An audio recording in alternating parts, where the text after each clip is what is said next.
मोटापा एक ऐसी बीमारी है जिससे और कई बीमारियां इंसान के शरीर में दाखिल हो सकती हैं। हाँ आज की जो चर्चा है वो मोटापे पर ही होने वाली है। मेरा नाम है अरुण सिंह। इस खास चर्चा में आपका स्वागत है। हमारे साथ न्यूट्रिशनिस्ट तपस्या मुंद्रा जुड़ चुकी हैं और जो आपके सवाल आपने हमें भेजे हैं वो तो हम लेंगे ही, लेकिन उससे पहले एक छोटी सी चर्चा होगी। जो फिलहाल हमें इस चर्चा में हमारे साथ शामिल हो रहे हैं उन्हें मैं बता दूं क्या चर्चा होगी। ओबेसिटी वर्सेस ओवरवेट पर। वहीं कोविड-19 के दौरान अपने वजन को किस तरीके से मैनेज किया जा सकता है उसकी भी टिप्स लेंगे तपस्या से। और वहीं जो यंग हमारी जनरेशन है, जो अडल्ट्स नहीं है, जो माइनर्स हैं, वो इसकी चपेट में आते जा रहे हैं, तो वो इसके साथ कैसे डील करें उसकी भी बात तपस्या से करेंगे। तपस्या, बहुत बहुत स्वागत है आपका इस चर्चा में। बहुत बहुत शुक्रिया for agreeing to do this. सबसे पहले मेरा सवाल यही होगा, ओबेसिटी वर्सेस ओवरवेट, क्या डिफरेंसेस हैं, आप इन्हें कैसे एक्सप्लेन करेंगी? ओबेसिटी वर्सेस ओवरवेट में काफ़ी डिफरेंस है। ओबेसिटी वो सिचुएशन हो जाती है जहां हमें एक अलार्म फैक्टर मिल जाता है कि आपकी सेहत अब खतरे में है, या आपको प्रॉब्लम शुरू होने वाली है, या आपके हेल्थ पे इल इफेक्ट्स आना शुरू हो गए हैं। Obesity is extreme motapa, whereas overweight is onset of motapa. You can be a plump looking person, आप थोड़े से चबी हो सकते हैं, उसे भी हम ओवरवेट कह सकते हैं।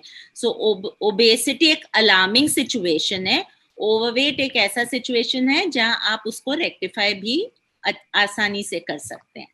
अच्छा, ओबेसिटी के अगर कुछ इंडिकेटर्स आप बता पाएं कि ये लक्षण अगर नजर आने लग जाए तो मतलब आप ओबीज हैं। आप थोड़े से ब्रेथलेस हो जाओ, आपका स्टमक सर्कमफ्रेंस बहुत ज्यादा इंक्रीज हो जाए, depends on male and female, आपके नी पेन शुरू हो जाए, आप थोड़ा सा चलने में हांफने लग जाए, बैठने उठने में दिक्कत होना शुरू हो जाए, कोलेस्ट्रॉल इश्यूज हो जाए, ये सब पैरामीटर्स जो होते हैं, लिपिड प्रोफाइल आपका हे वायर चला जाए, शुगर ऑनसेट हो जाए, तो ये सब लक्षण होते हैं कि आपको अपना ध्यान रखना शुरू कर देना चाहिए। तो अब कोविड-19 के साथ इसे लिंक करके अगर देखें, जो हमारी मूवमेंट है वो रिस्ट्रिक्टेड हो गई है। अब लोग अपने घरों में ज्यादा रहते हैं, ट्रैवल तो बिल्कुल खत्म हो गया है। कई लोगों के घर के पास जो जिम है जहां वो जाया करते थे वो अब बंद हो गए हैं, खुल नहीं रहे। तो ऐसे में एक्सरसाइज काफी कम हो गई है। तो कुछ अगर खास टिप्स दे पाए आप कि वजन को कैसे मैनेज किया जाए कोविड-19 के दौरान। हाँ, मैंने बहुत अपने प्रैक्टिस में देखा है कि जिन्हें कोविड भी हुआ है तो उनका वेट बढ़ना शुरू हो गया है, बिकॉज स्टेरॉइड्स की वजह से या जो भी वजह आप ले लो, बैठ के खाने की वजह से। पहला वाला जो कोविड था उसमें लोग घर का काम भी कर रहे थे, तो इतना ज्यादा ओबेसिटी फैक्टर नहीं आया था। सेकेंड वेव जो आया है उसमें अपना स्टाफ तो वापस आ गया है, बट हमारी लाइफस्टाइल वहीं रह गई है कि हम बैठे खा रहे हैं, मूवमेंट रेस्ट्रिक्टेड हो गया क्योंकि एज यू सेड कि जिम्स नहीं है। बट इसको ना बहुत जल्दी टेक केयर करना जरूरी है। आप नीचे जाके वॉक कर सकते हैं, आप यूट्यूब्स पे इतने ज्यादा वेराइटीज ऑफ एक्सरसाइजिंग है जो आपके लिए अवेलेबल है, एप्स आजकल हैं। कुछ नहीं तो आप घर पे ही चल सकते हैं, 10,000 स्टेप्स का नियम बना सकते हैं, सुबह आधे एक घंटा योगा करके वॉक कर सकते हैं। तो ये एक एक्सक्यूज है कि हम नहीं कर सकते हैं, हर चीज पॉसिबल है। खाना सोच के खाइए, ऐसा नहीं है कि पेट भरने के लिए खाना खाना है, खाना अपनी हेल्थ के लिए खाना होता है, ना कि स्टमक सेटिस्फैक्शन के लिए या मतलब हर समय स्वाद के लिए खाना होता है ना। तो थोड़ा अगर आप सोच के अपनी डाइट करें, डाइट का ध्यान रखें, और मूवमेंट, बेसिक मूवमेंट रखना बहुत जरूरी है बॉडी में, तो ये करेंगे तो आई डोंट थिंक कि कुछ प्रॉब्लम होती है वेट कम करने में। जी, वहीं अगर कुछ खाने, अब एक्सरसाइज की हमने बात कर ली, अगर खाने को लेकर अगर आप कुछ रिकमेंडेशंस दे पाएं, क्योंकि कोविड-19 के दौरान इम्यूनिटी भी फोकस में आ गई है, तो कुछ ऐसे फूड आइटम्स या कुछ ऐसी फूड टिप्स अगर आपके पास हों जिससे न्यूट्रिशन का ध्यान रखा जाए और साथ ही साथ जो वजन है वो भी चेक में रहे।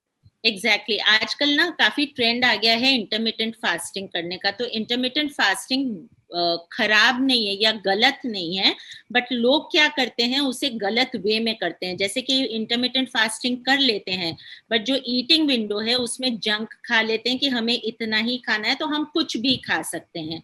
ये चीज बहुत गलत होती है। तो आप स्टावेशन ना करें, एब्सोल्युटली स्टावेशन ना करें। अपने मील्स में फ्रूट्स भी इंक्लूड करें, वेजिटेबल्स भी इंक्लूड करें, प्रोसेस्ड ग्रेन्स की जगह फाइब्रस ग्रेन्स जैसे कि फाइबर वाले ग्रेन्स, ब्राउन राइस हो गया, मिलेट्स हो गया, रागी हो गया, गेहूं का आटा भी अगर आप यूज कर रहे हैं तो उसमें सब्जियां डाल के उसे कॉम्प्लेक्स बना लीजिए। तो अगर आप कॉम्प्लेक्स कार्बोहाइड्रेट्स यूज करते हैं वो भी अच्छा है। आप अच्छे फैट्स यूज करिए। ये जरूरी नहीं कि अच्छा फैट्स का मतलब होता है कि आप एवोकाडो ही खाएं, नट्स ही खाएं। आप नॉर्मल बेसिक रोटी पे घी लगा के खा लें या मक्खन लगा के खा लें, वो भी अच्छा फैट है जिसकी जरूरत बॉडी को है। तो एक कंप्लीट मील होना चाहिए, बट पोर्शन कंट्रोल बहुत ही जरूरी है। कोशिश करें रात का खाना जल्दी से जल्दी खाएं, बहुत लेट खा के जिस्ट सो न जाएं, वो एक बहुत बड़ा कारण है मोटापे का। तो उसके लिए बहुत ही केयर करना चाहिए। वही एक चीज अगर आप कर लेते हैं तो आप देखेंगे कि आपका पेट, आपका स्टमक फ्लैट होना शुरू हो जाएगा। जी, पोषण की आपने बात की तो भारत में जो सितंबर है इसे पोषण माह की तरह मनाया जाता है पोषण अभियान के अंतर्गत। और वहीं सरकारी एक सर्वे है NHFS जिनके 5th राउंड में ये निकलकर सामने आया था कि जो 5 साल के कम उम्र के बच्चे जो हैं उनमें ओबेसिटी ज्यादा देखी गई है 22 में से 20 स्टेट में। तो बच्चे जो हैं वो मोटापे की तरफ अब बढ़ते जा रहे हैं। आपको क्या लगता है कि ऑफ कोर्स जो कारण मुझे लगता है एक तरह से कि वही रिस्ट्रिक्टेड मूवमेंट है, बट आपके हिसाब से एक सोल्यूशन क्या है इस परेशानी का जहां बहुत छोटी उम्र के बच्चे जो है वो ओबेसिटी की तरफ बढ़ रहे हैं? हाँ, आजकल मैं काफी बच्चों को भी केटर कर रही हूँ। बहुत लोग कॉन्शियस भी हो चुके हैं कि उनके बच्चे ओवरवेट हो रहे हैं या खाने का तरीका नहीं आता, क्योंकि एक्सपोजर इतना है हमारे खाने के लिए। और सबसे बड़ा प्रॉब्लम ये हो गया है कि आजकल होम डिलीवरीज, जब से ये होम डिलीवरी शुरू हो गई है, it's very easy to just order and get what you want to. So बच्चों को कंट्रोल करना थोड़ा डिफिकल्ट हो रहा है। इसमें या तो उनकी मदर्स को इम्पोर्टेंट रोल प्ले करना पड़ेगा। ऐसी ऐसी कोई एज नहीं है, छोटे से छोटा बच्चा एक न्यूट्रिशनिस्ट की हेल्प लेके अपने आप को ठीक कर सकता है। बिकॉज मदर फादर दोनों वर्किंग होते हैं तो एक्चुअल में मील प्लानिंग नहीं होती है। ये गलत नोशन है कि आप के बच्चे छोटे हैं तो आप डाइट नहीं ले सकते। आप डाइटिशियन और न्यूट्रिशनिस्ट में फर्क करके एक बैलेंस्ड मील बच्चे को खिला के उसे हेल्दी और फिट भी बना सकते हैं। बट हाँ, child obesity has to be taken care of because after COVID there is a lot of child obesity which is to be seen, क्योंकि वो बैठ के काम कर रहे हैं, पढ़ रहे हैं, एंड इनकी इम्यूनिटी, जैसे ओबेसिटी बढ़ेगी इम्यूनिटी कॉम्प्रोमाइज होगी।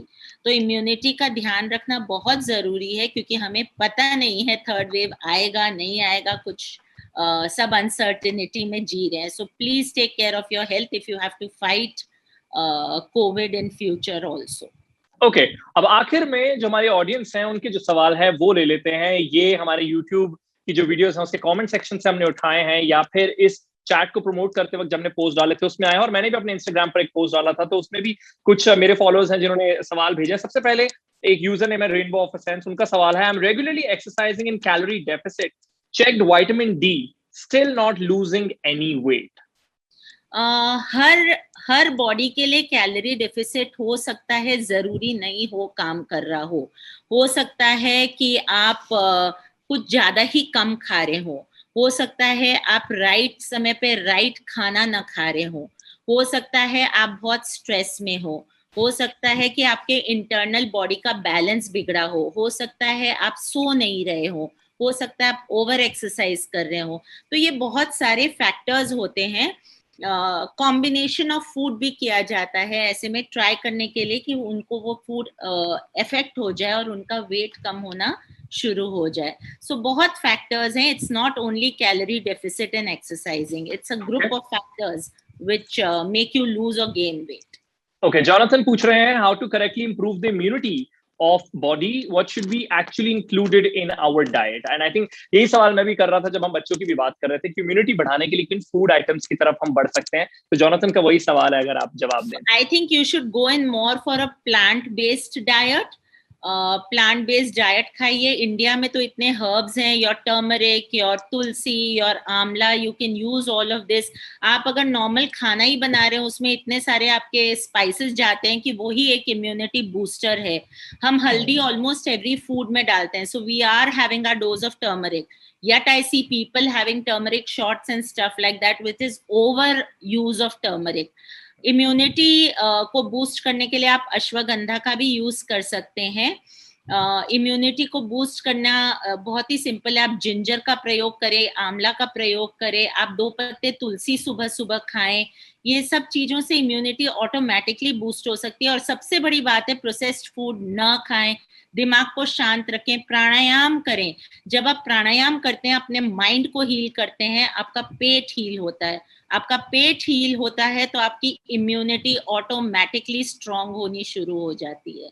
तो आपका स्टमक अच्छा होगा तो आपकी इम्यूनिटी ऑटोमेटिकली अच्छी होगी। जो दर्शक और श्रोता हमारे साथ अभी जुड़े होने, मैं बता दूं कि तपस्या ना केवल न्यूट्रिशनिस्ट है बल्कि आयुर्वेदिक स्पेशलिस्ट भी हैं, इसीलिए वो ये खाने की भी बहुत बेहतरीन एडवाइस दे रही हैं। अगले सवाल की तरफ बढ़ते हैं। यूजर नेम इनका एके है। सवाल इनका ऐसा है जो मैंने भी बहुत लोगों से सुना है, और ये कह रहे हैं, my whole body is not fat but my stomach is, yes I don't exercise but I intend to start, is it that the stomach muscles have weakened, that my stomach looks a bit larger? तो बहुत सारे लोगों की ये समस्या होती है कि ओवरऑल मेरी बॉडी ठीक है बट स्टमक से ज्यादा है, तो क्या रीजन है? क्या मेरे स्टमक उन्होंने खुद ने अपना आंसर दे दिया कि वो एक्सरसाइज नहीं करते हैं। रात को खाना खाने 3 घंटा 4 घंटे का गैप रखिए।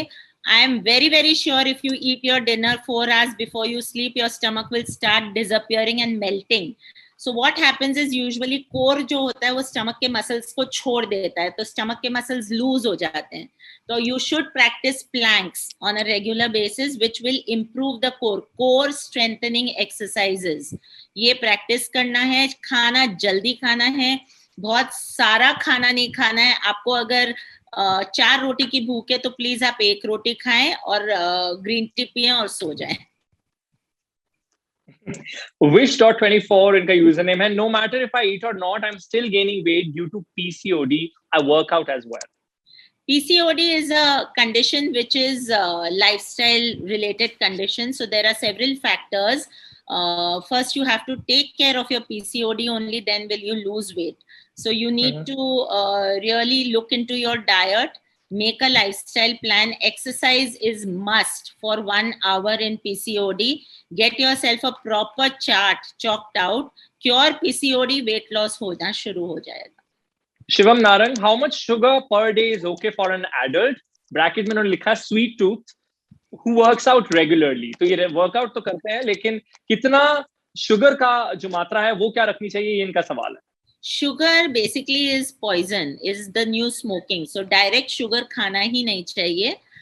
शुगर बेसिकली ये नोशन है कि आप चीनी में शुगर मिलता है, बट हमें बहुत चीजों में शुगर मिलता है। हमें फ्रूट्स में शुगर मिलता है, हमें ग्रेन्स में शुगर मिलता है। ग्रेन्स शुगर होता है, तभी हमें उसे खाने की बार बार मन करता है कि हम रोटी बिना रह नहीं सकते हैं। हमें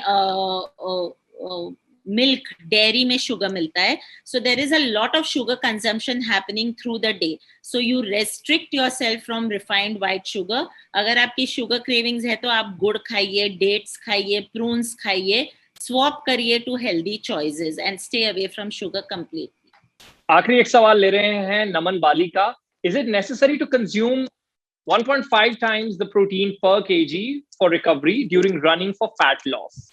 Yeah, so if a healthy body without any kidney issues, without any problem is there, you should consume 1.5, at least 1 gram per kilogram of your protein intake. But if you're a workout person, you lift weights, you're a marathon runner, yes, you exceed it. And you should have that much, because muscle is all protein, and when you use your muscle, you need that protein to put into your body to recover well from an exercise. बहुत बहुत शुक्रिया तपस्या, हमारे सवाल जो हैं वो लेने के लिए, और वहीं हमारे दर्शकों के सवाल भी, उनका भी जवाब देने के लिए। आखिर में कोई एक टिप या फिर कहें रामबाण अगर आपकी तरफ से हो, अगर आप जो हमारे दर्शकों को या श्रोताओं को देना चाहें। The basic thing is आप अपने पेट का ध्यान रखिए और अपने दिमाग का ध्यान रखिए। कोई भी फूड गलत नहीं होता, कोई भी फूड सही नहीं होता। फूड हमें बनाता है, we sustain because of food. तो उस पे फेथ करके खाइए, अच्छे से खाइए, एंजॉय करके खाइए जो भी खा रहे हैं। बैलेंस करना जरूरी है, उसको आपको सीखना ही पड़ेगा। इसी के साथ ही ये जो चर्चा है वो होती है समाप्त, लेकिन फिर किसी और चर्चा के साथ हम जरूर एक बार आपके साथ दोबारा जुड़ेंगे। देखते रहिए बनेगा स्वस्थ इंडिया। मेरा नाम है अरुण सिंह, मेरी तरफ से भी आपको शुक्रिया। Thank you.